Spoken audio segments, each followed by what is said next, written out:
Hello friends, welcome to our YouTube channel maths वाला 3.14। Friends, आज की इस वीडियो में देखने वाले हम क्लास 8th के मैथ्स का चैप्टर नंबर 7, जिसका नाम है राशियों की तुलना। पिछले वाले वीडियो तक हमने चैप्टर नंबर 6 जो कि घन और घनमूल है वहाँ तक देख लिए है। यदि आपने वीडियो नहीं देखा है तो डिस्क्रिप्शन में लिंक दिया गया है, या फिर इसी चैनल पर क्लास 8th मैथ्स के नाम से प्लेलिस्ट बना रखी है, वहां जाकर आप सारे वीडियो देख सकते हो। साथ यदि आप इस चैनल पर नए हो तो वीडियो को लाइक और चैनल को सब्सक्राइब ज़रूर कीजिए, ताकि आने वाले वीडियोज़ का नोटिफिकेशन आपको मिल सके। तो बिना टाइम वेस्ट किए हुए स्टार्ट करते हैं आज का ये वीडियो। तो चैप्टर का नाम है राशियों की तुलना।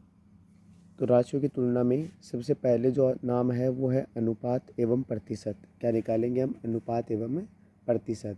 अनुपात क्या होता है, प्रतिशत क्या होता है, तो इसके बारे में हम छोटी सी एक जानकारी ले लें, ताकि आगे हम जब भी क्वेश्चन करें तो वो क्वेश्चन हमारे आसानी से हो जाए और हमें अच्छे से समझ में आ जाए। तो सबसे पहले बात करते हैं हम अनुपात की। अनुपात क्या होता है? अनुपात है गणित में अनुपात समान प्रकार की दो या दो से अधिक संख्याओं के बीच संबंध को कहा जाता है। दो या दो से अधिक संख्याओं के बीच में जब हम संबंध बताते हैं तो उसे क्या कहा जाता है? अनुपात कहा जाता है। साथ में ही अनुपात को व्यक्त करने के लिए ऊपर नीचे दो डॉट, इस डॉट या फिर इस संकेत से हम व्यक्त करते हैं किसी अनुपात को, तो अनुपात का ये संकेत हो गया। फिर अनुपात को ए संबंध बी या फिर ए अनुपात बी से व्यक्त करते हैं। मान लेते हैं यहाँ पर ए और बी कोई भी हो सकता है, दो संख्याएं हो सकती है यहाँ पर, या फिर इन्हीं जिनकी हमें तुलना करनी है वो दो कोई भी थिंग्स हो सकती है यहाँ पर, जिनका हमें क्या निकालना हो? अनुपात निकालना हो। जैसे हम बात करते हैं दो या दो से अधिक संख्याओं के बीच को संबंध को किस प्रकार दर्शाया जाता है। जैसे हमने लिया कि कोई दो पेड़ हैं, दो क्या है? पेड़। उनकी जो लंबाइयाँ हैं वो एक की लंबाई है 3 और एक की लंबाई है 4। तो यदि हम इनमें संबंध बताएंगे तो समय के साथ साथ में यदि हम इनकी बात करें कि ये समान अनुपात में बढ़ेंगे, तो ये किस अनुपात में बढ़ेंगे? 3:4 में। कि जब एक पेड़ 3 मीटर का होगा तो दूसरा है वो 4 मीटर का होगा। यदि ये लगातार इसी अनुपात में बढ़ते जाएं तो इसके बाद में जब ये 3 वाला 6 मीटर का होगा तो ये किस मीटर में हो जाएगा? 8 मीटर में। तो इस प्रकार जब दो संख्याओं के बीच संबंध को दर्शाया जाता है तो उसे क्या कहा जाता है? अनुपात। और भी बात करें, जैसे 3 विद्यार्थी हैं, उनके बीच उनमें नंबर आए हैं, एक के 7 नंबर आए, एक के 8 नंबर और एक के 9 नंबर। यदि हम अनुपात की बात करें तो इनके बीच में कौन सा सिंबल लगा देंगे? अनुपात। कि उनके 7:8:9 के अनुपात में क्या आए हैं? नंबर। तो अनुपात है वो दो या दो से अधिक संख्याओं या फिर कोई भी व्यक्तियों के बीच की संबंध को दर्शाया जाता है। लेकिन हम गणित में केवल यहाँ पर संख्याओं के बारे में ही पढ़ेंगे। आगे है या फिर दो संख्याओं या राशियों के विभाजन से तुलना करना। विभाजन से तुलना क्या कहलाता है? अनुपात कहलाता है। विभाजन का मतलब हो गया, जैसे मैंने अभी लिखा था 3:4, मैं इसको 3/4 भी लिख सकता हूँ, 3/4 भी लिख सकता हूँ। ये क्या हो गया? विभाजन से तुलना। आगे बात करते हैं, जैसे या फिर दो सजातीय राशियों के बीच तुलनात्मक संबंध को अनुपात कहा जाता है। दो सजातीय राशियों के बीच तुलनात्मक संबंध, दो सजातीय मतलब एक ही जाति की होनी चाहिए। जैसे सजातीय तो हो गए, जैसे हमें मीटर 5 मीटर है, 5 मीटर का अनुपात निकालना है 2 मीटर से, तो यहाँ पर भी मीटर है, यहाँ पर भी क्या है? मीटर। तो ये दोनों सजातीय राशियाँ हो गई, 5 मीटर और 2 मीटर। अब यदि हमें अनुपात निकालना है तो 5:2 इस अनुपात में लिखेंगे हम। यदि कोई और आ जाए इस प्रकार कि जैसे 2 मीटर अनुपात 3 सेंटीमीटर। तो अब इनका अनुपात नहीं निकलेगा क्योंकि ये सजातीय राशियाँ नहीं है, एक तरफ मीटर है और एक तरफ क्या है, सेंटीमीटर है। तो पहले हमें इस मीटर को सेंटीमीटर में बदलना होगा। तो इधर कितना लिखना पड़ेगा, 200 सेंटीमीटर, और फिर इधर 3 सेंटीमीटर, ताकि सेंटीमीटर से सेंटीमीटर कट जाए और हमारा आंसर कितना आ जाए, 200:3। तो इस प्रकार हम सजातीय राशियों के बीच में यदि तुलनात्मक संबंध को ज्ञात करें तो वो अनुपात कहलाता है। या फिर ऊपर पढ़ा है हमने कि जब दो राशियों को विभाजन से तुलना करें, दो राशियों की विभाजन से तुलना करें तो वो भी क्या कहलाता है, अनुपात। एक और पढ़ा था हमने अनुपात के बारे में कि गणित में जो अनुपात है वो समान प्रकार के दो या दो से अधिक संख्याओं के बीच के संबंध को दर्शाता है। आगे देखते हैं अनुपात। तो ये तो था हमारा अनुपात। इसी प्रकार यदि इस चैप्टर में देखें तो अनुपात के ज़्यादा क्वेश्चन नहीं दे रखे हैं, लेकिन हमें एक छोटी सी जानकारी चाहिए कि अनुपात क्या होता है। आगे देखते हैं हम प्रतिशत। प्रतिशत का अर्थ है प्रति सैकड़ा। सैकड़ा का मतलब हो गया 100, प्रति सैकड़ा का मतलब हो गया 100 में से। प्रति सैकड़ा का मतलब हो गया प्रत्येक 100 में से। 100 में से जितने नंबर या फिर जितने अंक आपके आए हैं उसको क्या कहा जाएगा, प्रतिशत। तो प्रतिशत का आकलन हमेशा कितने पर किया जाता है, 100 पर। मान लेते हैं यदि आपके किसी सब्जेक्ट में 10 में से 2 नंबर आए हैं, 10 में से कितने नंबर आए हैं, 2। तो यदि हम बात करें कि आपके 100 में से कितने नंबर आए हैं, प्रतिशत का मतलब तो यही हुआ कि 100 में से कितने आए हैं। तो आपको नीचे भी 100 बनाना पड़ेगा और ऊपर भी क्या बनाना पड़ेगा, 100। तो यदि मैं बात करूं कि मेरे यदि 10 में से 2 नंबर आए हैं तो मेरे 100 में से कितने नंबर आए होंगे, 20 नंबर, और इसी को कहा जाता है प्रतिशत। कितने नंबर आए मेरे, 20% अंक आए हैं। कितने अंक आए हैं, 20%। तो जब भी हम प्रतिशत की बात करेंगे तो आकलन किससे करेंगे, 100 से। या फिर यदि प्रतिशत की और कोई परिभाषा ले, हम प्रतिशत को और समझें तो जब दो संख्याओं के बीच के संबंध को 100 से संबंधित कर दिया जाए, उनके बीच में 100 का कनेक्शन कर दिया जाए, तो प्राप्त होने वाली संख्या को प्रतिशत कहा जाता है। क्या कहा जाता है, प्रतिशत। तो जब दो संख्याओं के बीच में संबंध को हम 100 से संबंधित कर दें तो उसको क्या कहा जाता है, प्रतिशत। जैसे हमने 2/10 को 100 बनाया था, 100 से संबंधित कर दिया हमने 2 को, तो ये 2 है वो कितना बन गया था, 20 बन गया था। तो इस प्रकार जब हम किसी दो संख्याओं के बीच के संबंध को 100 से संबंधित कर दें तो वो क्या कहलाएगा, प्रतिशत। आगे देखते हैं, प्रतिशत को किसी अंक के बाद परसेंट को लगाकर व्यक्त किया जाता है। इस सिंबल से हम प्रतिशत को दर्शाएंगे। जैसे किसी के 8th क्लास में 70% अंक बने। कितने प्रतिशत अंक बने हैं, 70%। तो हम 70% को क्या लिखेंगे, 70, और आगे इस प्रकार का क्या लगा देंगे, सिंबल। तो ये क्या बन जाएगा, 70%।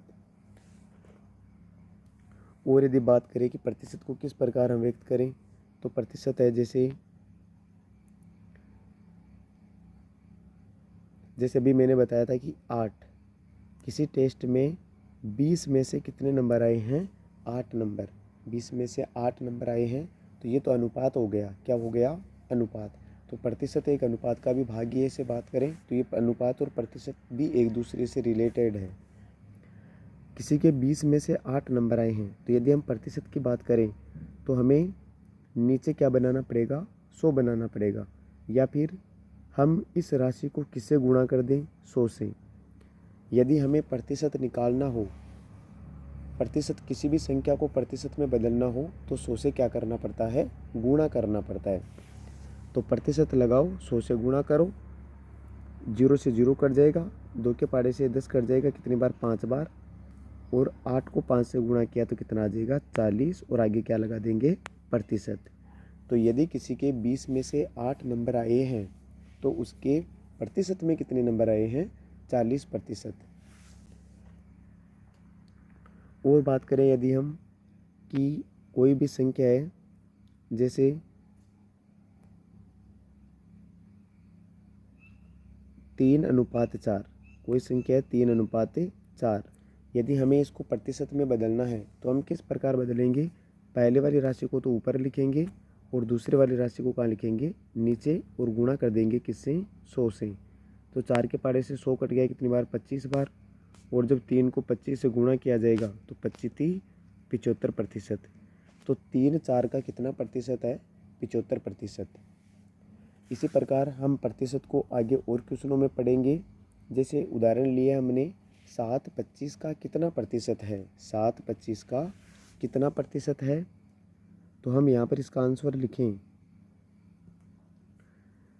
तो जिसके बारे में पूछे उसको तो ऊपर लिखना है, और जिसके साथ में रिलेशन पूछे, इस 7 का किसके साथ में रिलेशन पूछा जा रहा है? 25 के साथ में। तो जिसके साथ में का लगा होगा, जिसके साथ में का लगा होगा उसको हम कहाँ लिखेंगे? नीचे। और प्रतिशत बनाने के लिए 100 से क्या करना पड़ता है? गुणा। आपको ये याद रखना है कि यदि हमें किसी भी संख्या को प्रतिशत में बदलना है तो 100 से गुणा करना है। अब 25 के पाड़े से 100 कट गया कितनी बार? 4 बार। और जब 7 को ऊपर 4 से गुणा करेंगे तो कितना आ जाएगा? 28%। तो यदि 7 की बात करें कि 7 25 का कितना प्रतिशत है, तो 7 25 का 28% है। आगे उदाहरण संख्या 2, 3/5 को प्रतिशत में लिखना है। 3/5 को किस में लिखना है? प्रतिशत में। तो 3/5 प्रतिशत बनाने के लिए हमें 100 से क्या करना होगा? गुणा। 5 के पाड़े से 100 कट गया कितनी बार? 20 बार। और जब 3 को 20 से गुणा किया जाएगा तो कितना हो जाएगा? 60%। तो यदि हम 3/5 की बात करें कि इसको प्रतिशत में कितना होगा इसका मान, तो इसका प्रतिशत में मान होगा 60%। आगे दे रखा है हमारे चैप्टर में बटा और बटा प्रतिशत। बटा और बटा प्रतिशत कि क्या होता है बटा और क्या होता है बटा प्रतिशत। तो बटा का मतलब होता है छूट। बटा का मतलब क्या होता है? छूट। और बटा प्रतिशत का मतलब हो जाता है छूट प्रतिशत। किसी भी हम दुकान पर जाएं तो दुकान पर हमें, जैसे हम किसी दुकान से शूज़ लेने गए और शूज़ लेने के बाद में यदि दुकानदार से पूछे कि हमें कितना प्रतिशत छूट दी गई है, तो वो हमें छूट देकर बताता है कि आपको इतने प्रतिशत की क्या मिली है? छूट मिली है। तो बटा, इसको हम गणित में क्या पढ़ेंगे? इसको बटा। तो बटा कहते किसे हैं? सबसे पहले किसी वस्तु के अंकित मूल्य में दी जाने वाली छूट को क्या कहा जाता है? बटा कहा जाता है। किसी भी वस्तु के जो अंकित मूल्य है उस पर हमें जो छूट दी जाती है उसको क्या कहा जाता है? बटा कहा जाता है। जैसे कि कोई वस्तु का MRP मूल्य है, अंकित मूल्य, वो 500 रुपये है और दुकानदार ने हमें कितने रुपए में दे दी? 450 रुपये में। तो इसका मतलब दुकानदार ने हमें 50 रुपये की क्या दी है? छूट दी है। 50 रुपये की क्या दी है? छूट। या हम इसको बोलते हैं कि दुकानदार ने 50 रुपये का क्या दिया है? बटा दिया है। यदि हम बटा का सूत्र ज्ञात करें तो सूत्र हो जाएगा बटा का अंकित मूल्य माइनस विक्रय मूल्य। अंकित मूल्य 500, 500 में से जब 450 को घटाया जाएगा तो कितना आंसर आ जाएगा? 50। अंकित मूल्य माइनस विक्रय मूल्य। जैसे हम उदाहरण ले एक कि एक वस्तु 12,000 रुपये की है। कितने रुपए की है? 12,000 अंकित मूल्य है इस पर। अंकित मूल्य, एक वस्तु का मूल्य 12,000 है तो ये हो गया उसका अंकित मूल्य। लेकिन दुकानदार ने हमें 11,500 में दे दिए। दुकानदार ने हमें कितने रुपए में दिया? 11,500। तो ये हो जाएगा उसका विक्रय मूल्य। कौन सा मूल्य हो जाएगा? विक्रय मूल्य। जो बेचने वाला मूल्य होता है वो विक्रय मूल्य होता है। तो हम एक बार विक्रय मूल्य और क्रय मूल्य की बात कर लेते हैं। एक तो होता है क्रय मूल्य और एक होता है विक्रय मूल्य।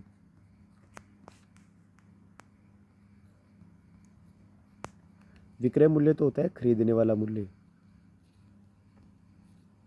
खरीदने वाला मूल्य। और विक्रय मूल्य होता है बेचने वाला मूल्य, बेचने वाला मूल्य। यदि दुकानदार कहीं से खरीद के ला रहा है तो वो तो हो गया उसका क्रय मूल्य। यदि हम उसको खरीद किसी बेचने के उद्देश्य से ला रहे हैं तो वो तो क्या हो गया? क्रय मूल्य। और हम उसको बेचते हैं तो वो क्या हो गया? विक्रय मूल्य। तो क्रय मूल्य तो हो जाएगा खरीदने वाला मूल्य और विक्रय मूल्य हो जाएगा बेचने वाला मूल्य। तो दुकानदार ने क्या किया? 12,000 रुपये की वस्तु को 11,500 रुपये में बेच दिया। तो बेचने के बाद में बटा कितना मिला, तो हमें अंकित मूल्य में से विक्रय मूल्य को क्या करना है, घटाना है। तो हम 12,000 में से 11,500 को क्या कर देंगे, घटा देंगे, और हमारे पास आंसर कितना आ जाएगा, 500 रुपये। तो दुकानदार ने हमें 500 रुपये की क्या दी है, छूट। अब जैसे बटा निकाला था वैसे ही अब बटा प्रतिशत कैसे निकालते हैं, कि दुकानदार ने आखिरकार हमें छूट तो दी है लेकिन कितने प्रतिशत की छूट दी है वो भी निकालना है हमें। तो बटा को प्रतिशत में व्यक्त करना क्या कहलाता है, बटा प्रतिशत कहलाता है।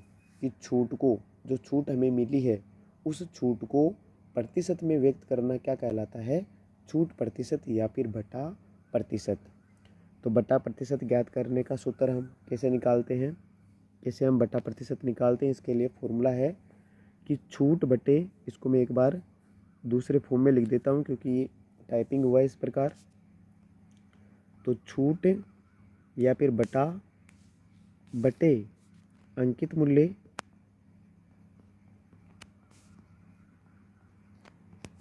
छूट बटे अंकित मूल्य और गुणा प्रतिशत में बदलने के लिए 100 से क्या करते हैं, गुणा। तो जब भी हमें बटा प्रतिशत या छूट प्रतिशत निकालना होगा तो हम कैसे निकालेंगे, हम जितनी भी छूट मिली है हमें उसमें अंकित मूल्य का भाग देकर 100 से क्या कर देंगे, गुणा। तो इसका सूत्र हो जाएगा छूट बटे अंकित मूल्य गुणा 100। आगे है बिक्री कर या फिर माल सेवा कर। बिक्री कर का मतलब वेट हो गया, बिक्री कर का मतलब क्या होता है, वेट। और माल और सेवा कर का मतलब हो गया जीएसटी। जो गवर्नमेंट ने जीएसटी लगाई थी वो, और एक वेट जो प्रारंभ से चल रहा है टैक्स, उसकी बात करें कि ये क्या होते हैं, बिक्री कर और माल और सेवा कर। तो जैसे हमें किसी वस्तु पर छूट मिलती है तो ये कर है, उसका अपोजिट है छूट मिलने पर मूल्य क्या हो जाता है, कम हो जाता है, और टैक्स लगने के बाद मूल्य क्या हो जाता है, बढ़ जाता है। तो दोनों एक दूसरे के क्या है, अपोजिट है। छूट में दी गई वस्तु में से हम घटाते हैं मूल्य को, और जो वेट है, कर है, उसको क्या करते हैं, हम एमआरपी में क्या कर देते हैं, जोड़ देते हैं, या फिर अंकित मूल्य में जोड़ देते हैं। अंकित मूल्य नहीं, सॉरी, विक्रय मूल्य में क्या कर देते हैं, जोड़ देते हैं।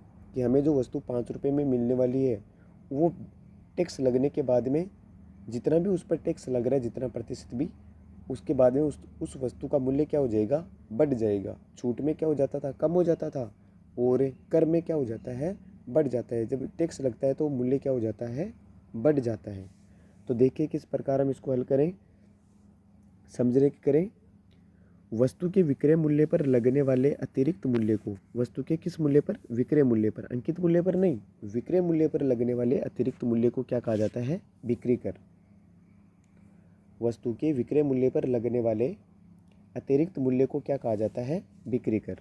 मान लेते हैं कोई वस्तु 500 रुपये की थी, पहले एमआरपी है उस पर 500 रुपये, मतलब अंकित मूल्य कितने हैं उस पर, 500 रुपये। हमको वो वस्तु 450 रुपये में मिलने वाली थी पहले। विक्रय मूल्य क्या है, उसका विक्रय मूल्य। लेकिन अब इस 450 पर गवर्नमेंट ने क्या कर दिया, टैक्स लगा दिया, कि आपको जो वस्तु 450 में मिलने वाली थी अब वो आपको 450 में नहीं मिलेगी। तो किस प्रकार, आगे गवर्नमेंट ने कह दिया कि इस पर आपको 5% टैक्स देना पड़ेगा। इसका मतलब 450 पर 5% और लगेंगे। 5% का मतलब हो गया कि आपको 100 रुपये पर 5 रुपये और देने पड़ेंगे। यही पढ़ा था हमने 5%। 5% का मतलब क्या होता है, 5/100। 5% का मतलब क्या होता है, 5/100, कि आपको 100 रुपये पर 5 रुपये और देने पड़ेंगे। तो हम देखेंगे कि हमें 450 पर कितने रुपये देने और। तो हम क्या करेंगे, यहाँ पर 450 का 5% निकालेंगे। 450 का कितना परसेंट निकालेंगे, 5%।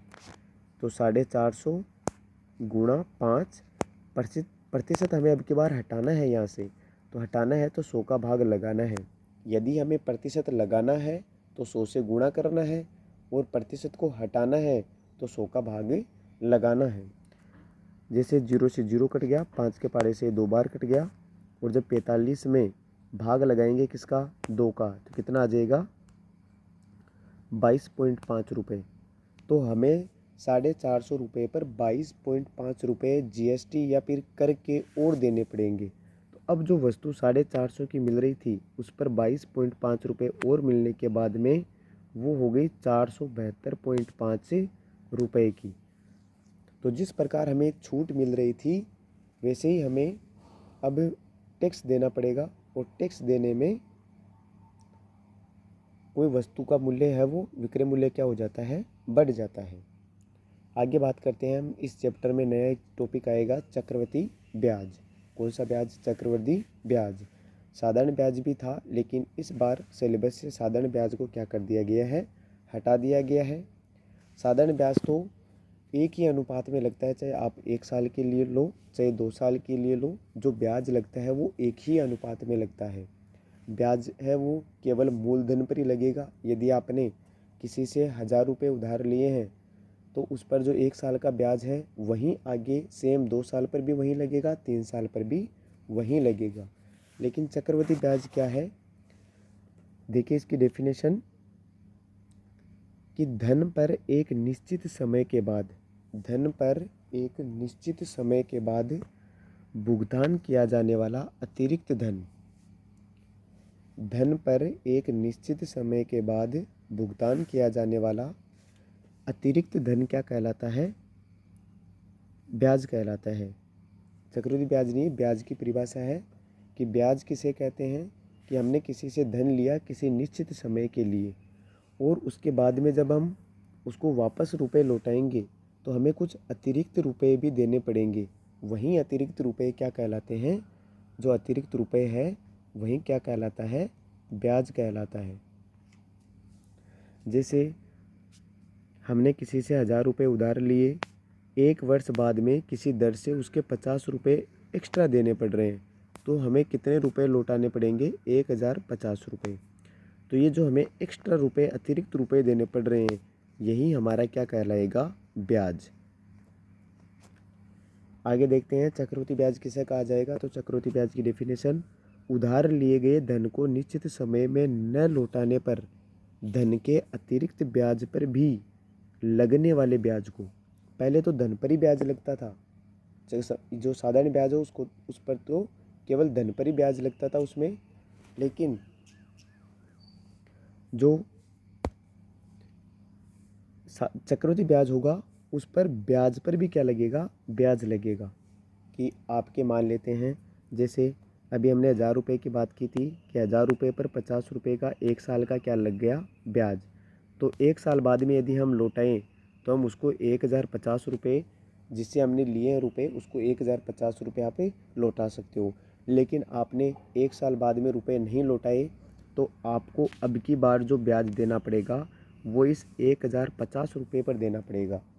अब 1050 रुपये पर यदि आपके 1 साल के 50 हुए थे तो अब की बार जो दूसरा साल है वो 50 से ज़्यादा ही होगा, मान लेते हैं 55 होगा। वो तो दर पर डिपेंड करता है कि दर कौन सी है, उस हिसाब से ब्याज जुड़ता है। लेकिन जो 50 रुपये 1 साल के लग रहे थे अब वो दूसरी साल है वो 55 रुपये लगेंगे। तो आपको कितने रुपये देने पड़ेंगे, 1105 रुपये देने पड़ेंगे। तो पहले तो हमें 1050 ही देने पड़ रहे थे, अब हमें 1105 रुपये देने पड़ेंगे। मतलब 2 साल बाद में आपको ब्याज के रूप में कितने रुपए देने पड़ेंगे, यदि आपने 2 साल तक रख लिया तो उसको 1105 रुपये देने पड़ेंगे। तो इस प्रकार यदि ब्याज पर जो ब्याज लगता है उसे क्या कहा जाता है, चक्रवृद्धि ब्याज। यदि हम सूत्र की बात करें चक्रवृद्धि ब्याज के लिए तो चक्रवृद्धि ब्याज का सूत्र होता है P कोष्टक 1 + R/100 की power T minus P। P कोष्टक 1 + R/100 की पावर T और माइनस P। तो P का मतलब तो हो गया मूलधन, प्रिंसिपल हो गया, 1 + R का मतलब हो गया रेट, रेट का मतलब हो गया दर, बटे 100 की पावर T, T का मतलब हो गया समय। तो जब हम इस फॉर्मूले का यूज़ करेंगे तो हम क्या ज्ञात कर सकते हैं, चक्रवृद्धि ब्याज। या फिर हम एक मिश्र धन का फॉर्मूला होता है, इससे भी हम चक्रवृद्धि ब्याज निकाल सकते हैं। मिश्र धन का फॉर्मूला क्या होता है, मूलधन कोष्टक 1 + दर बटे 100 की पावर समय। मूलधन बराबर क्या हो जाएगा, ये मिश्रधन बराबर हो जाएगा मूलधन कोष्टक 1 प्लस दर बटे 100 की पावर समय। तो इसको हम यदि और तरीके से लिखें तो इसको लिख सकते हैं मूलधन कोष्टक 1 प्लस दर बटे 100 की पावर t या फिर समय। ये मिश्रधन का फॉर्मूला है। किसका है? मिश्रधन का। यदि मिश्रधन को बात करें तो मिश्रधन को हम लिखेंगे अमाउंट ए से बराबर पी कोष्टक 1 प्लस आर बटे 100 की पावर टी। इससे केवल हमारे पास मिश्रधन आएगा। मिश्रधन मतलब ब्याज जुड़ने के बाद में जो राशि होती है उसको क्या कहा जाता है? मिश्रधन। अब यदि हम मिश्रधन में से मिश्रधन क्या होगा? मिश्रधन मूलधन प्लस चक्रवृद्धि ब्याज, जो हमारा मूलधन था उसमें यदि हम चक्रवृद्धि ब्याज को जोड़ दें तो वो क्या कहलाएगा? मिश्रधन। अब यदि हमें चक्रवृद्धि ब्याज निकालना है तो टोटल मिश्रधन में से हमें मूलधन को क्या करना पड़ेगा? घटाना पड़ेगा। जैसे मान लेते हैं 1000 रुपये पर चक्रवृद्धि ब्याज हो गया 50 रुपये। ये 1000 रुपये है, वो उस 1000 रुपये कितने रुपये हो गए? 1000 रुपये 1050 रुपये हो गए। 1000 रुपये कितने हो गए? 1050। तो अब ये तो हो गया मिश्रधन और ये है हमारा प्रिंसिपल मतलब मूलधन। यदि हमें चक्रवृद्धि ब्याज निकालना है तो 1050 में से 1000 को क्या कर दो? घटा दो। हमारे पास आंसर कितना आ जाएगा? 50 रुपये।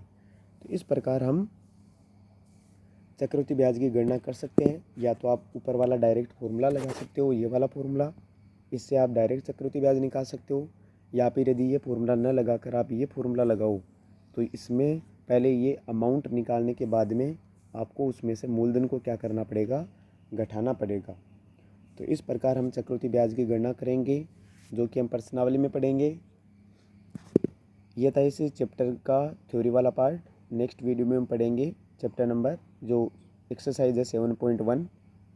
वीडियो आपको अच्छा लगा तो वीडियो को लाइक और चैनल को सब्सक्राइब ज़रूर कीजिए ताकि आने वाले वीडियोज़ का नोटिफिकेशन आपको मिल सके। साथ ही आपके लाइक और सब्सक्राइब करने से हमें मोटिवेशन मिलता है। हम आपके लिए अच्छे अच्छे कंटेंट लेकर आते हैं। तो इसके लिए आपको वीडियो को लाइक और चैनल को सब्सक्राइब करना होगा। साथ ही वीडियो को लास्ट तक देखने के लिए धन्यवाद।